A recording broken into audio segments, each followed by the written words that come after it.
You will listen to what I have to say. You're not letting me complete, yeah, Sarah. There is nothing to talk. Why don't you get it? Please let me make this right. Please, Sarah. No, I don't have time for all this and I have to go now. His reflexes came up before he even realized, and he grabbed her hand and twirled her in his direction. With a surprised yelp, Sarah got hold of his chest, anticipating his next move with racing heart. Noah didn't realize how much he hurt her best friend, but the tears that he saw were proof enough. He felt guilty for not clearing the air soon enough. He rushed to swipe those tears, whilst Sarah shook in his embrace as the tears kept gushing out. Noah hugged her tighter and said, "Don't cry, my silly girl, don't cry." Glassy eyes looked up into his honey brownish ones. The look in Noah's eyes said it all. It was a straight hit to right where her heart was. But then he did something shocking. He took out something from his pocket and then he slided that into her back pocket. Now, Sarah fished out and saw that it was a pebble. After seeing that pebble, childhood memories resurfaced. Now, what happened?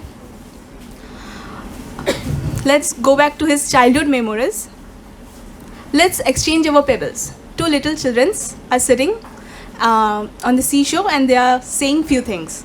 So this is their conversation. Let's exchange our pebbles, a 6-year-old said to her best friend.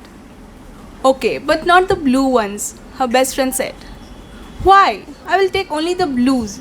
The little girl whined. You won't understand, okay? You are a little girl. You are not matured enough. Her best friend shook his head. We are both 6 years old, Noah, she said, narrowing her eyes. It's a secret and I won't tell you. But you said you will tell me every secret. Fine, I will tell you. But only because you're my best friend.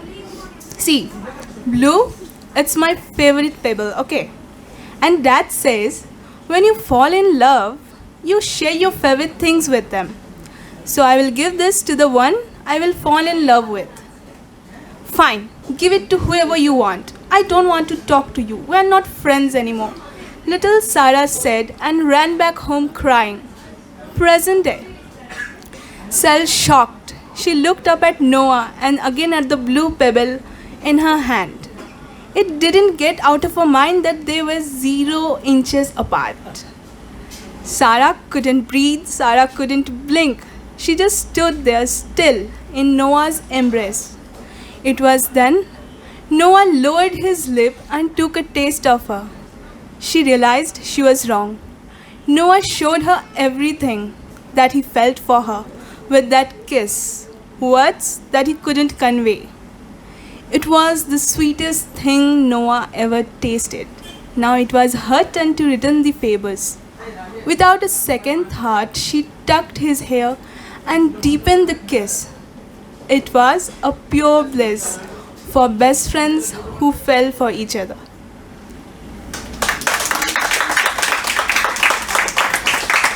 Thank you, everyone. Is there time?